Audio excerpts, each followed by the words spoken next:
Puan Rawi Adawiyah binti Wan Zakaria dari OUM Terengganu akan merakam video mengenai cara mengurus prasekolah dengan berkesan bagi subjek HBEC 3803 Perancangan dan Pengendalian Program Pendidikan Awal Kanak-kanak.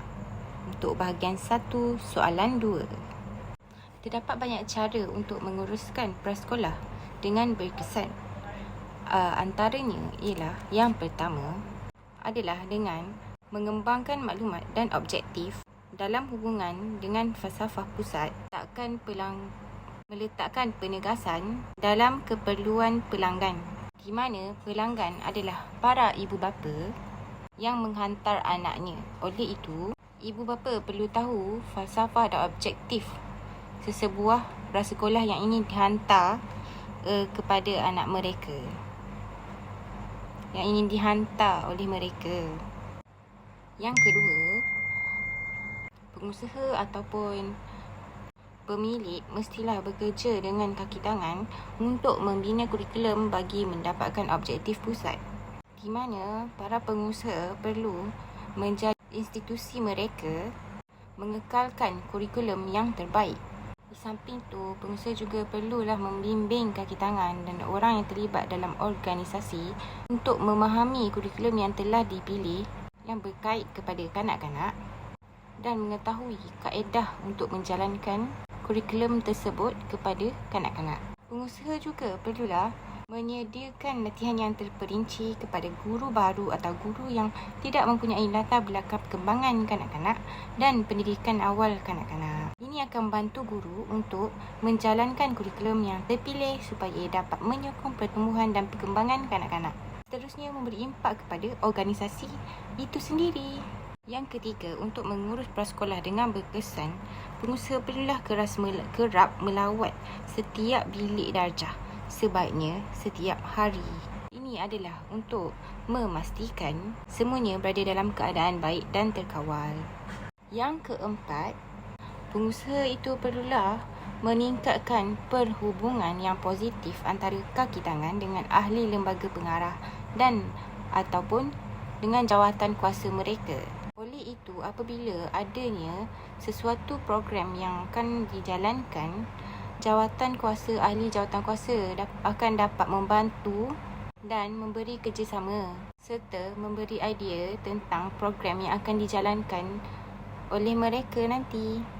Sebab itulah pentingnya ahli jawatan kuasa dalam sesebuah organisasi, kerana para pengusaha juga perlulah mengambil juga idea mereka serta dapat membantu para pengusaha untuk menjadikan prasekolah ini menjadi organisasi yang berkesan. Kelima, pengurus mestilah bekerja dengan ejen yang berlesen untuk peraturan penyediaan lesen. Oleh itu, para pengusaha akan lebih tahu untuk mematuhi semua standard yang diinginkan agar mendapat lesen dan dipercayai oleh masyarakat setempat maupun para ibu bapa. Yang keenam, pengusaha perlulah menyediakan insurans yang sesuai kepada kanak-kanak apabila berlakunya kemalangan ataupun apa-apa musibah yang menimpa. Bukan saja kepada kanak-kanak, kepada pekerja dan juga diri sendiri juga amatlah digalakkan.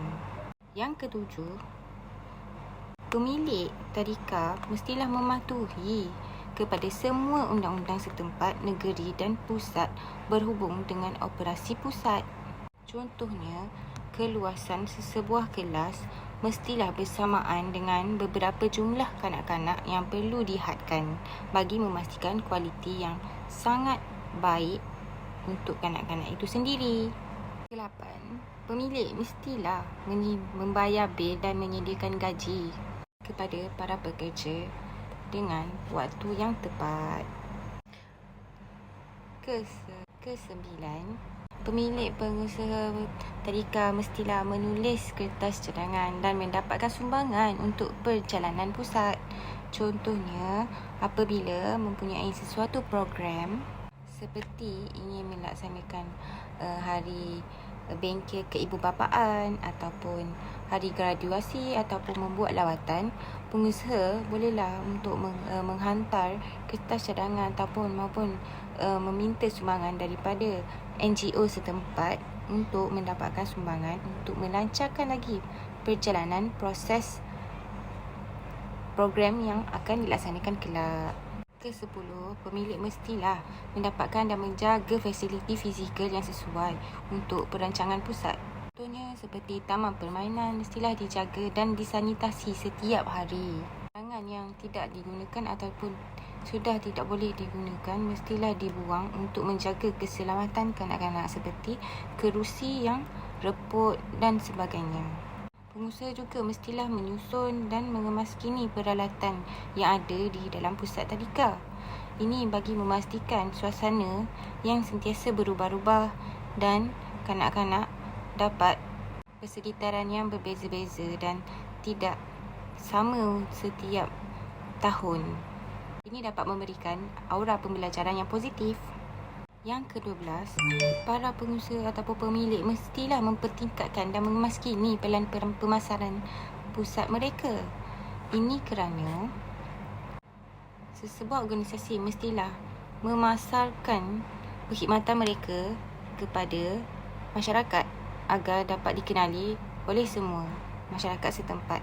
Contohnya, sentiasa update di dalam sosial media sama ada Facebook, Instagram dan sebagainya. Dan seseorang pengusaha ataupun pemilik itu mestilah tahu cara-cara untuk menarik minat ibu bapa untuk mengenali pusat tersebut, pusat tadika. Pengusaha juga perlulah mendaftar dan mengumpulkan kanak-kanak mengikut jumlah yang dihadkan dengan kapasiti tadika, serta segala maklumat kanak-kanak mestilah dirahsiakan. Ini kerana hal ini ialah hal peribadi mereka. Para pengusaha juga perlulah menggaji pekerja yang sesuai, iaitu pekerja yang mempunyai kelayakan di mana mereka mempunyai diploma dalam pendidikan awal kanak-kanak maupun ijazah. Ini kerana mereka lebih berpengetahuan dalam bidang pendidikan awal kanak-kanak serta tahu cara untuk mengajar dan mengatasi sesetengah masalah yang dihadapi oleh kanak-kanak. Yang ke-14, pemilik juga boleh disarankan untuk menempatkan kaki tangan dengan menyediakan tempat yang selesa kepada mereka.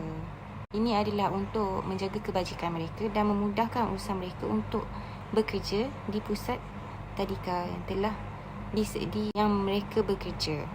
Selain itu, pengusaha juga perlulah memberi latihan kepada kaki tangan seperti latihan pedagogi, latihan pengajaran, latihan dalam pengurusan kelas ataupun KSPK. Ini adalah untuk mempertingkatkan aras pengetahuan dan kemahiran kaki tangan supaya dapat meningkatkan mobiliti sekitar pelaksanaan untuk menjadikan pusat tadika itu sendiri sebagai pusat yang berkaliber. Juga bolehlah mempertingkatkan keberkesanan sistem komunikasi dalam kalangan kaki tangan melalui mesyuarat kaki tangan yang kerap, perjumpaan dan perbualan yang tidak formal.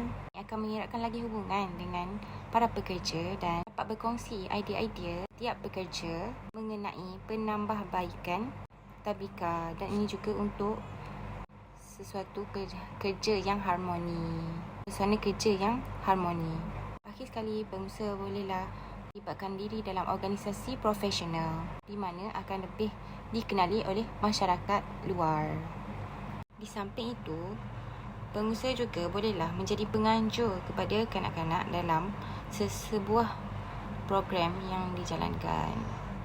Dan akhir sekali, pengusaha bolehlah meneruskan perkembangan profesional melalui membaca dan menyertai kursus-kursus yang tepat seperti bengkel, konferens dan ceramah yang berkaitan dengan pendidikan awal kanak-kanak, yang di mana itu dapat memberikan ilmu kepada pemilik ataupun pengusaha untuk mengaplikasikan lagi mengenai ilmu pendidikan awal kanak-kanak kepada pusat mereka sendiri.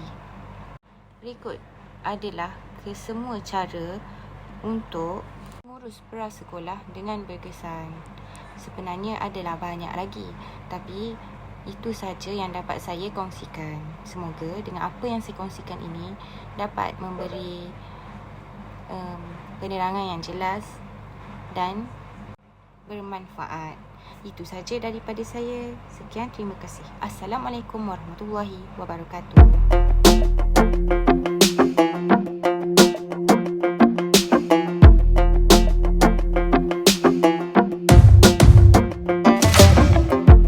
Maybe I was blind, known you forever while I tried to find someone that could be my great love.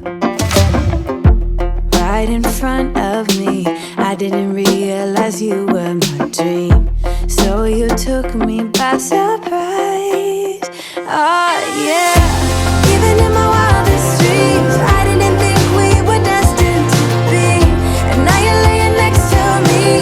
Everything feels like oh yeah, wanna give you every part of me.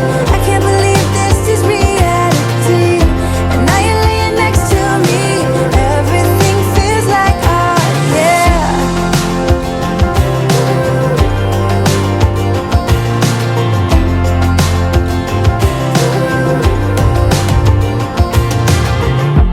I'm just curious, when did you know you had feelings for me? Maybe somehow we've always known that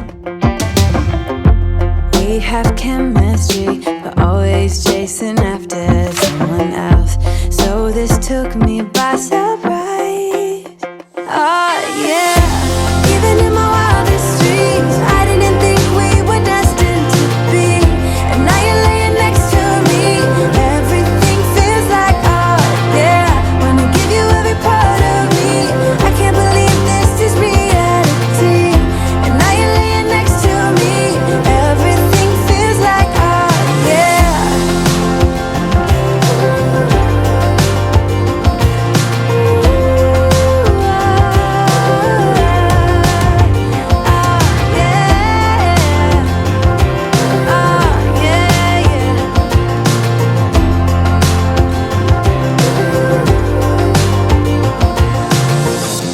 Even in my wildest dreams, even in my wildest dreams. Oh yeah, even in my wildest dreams.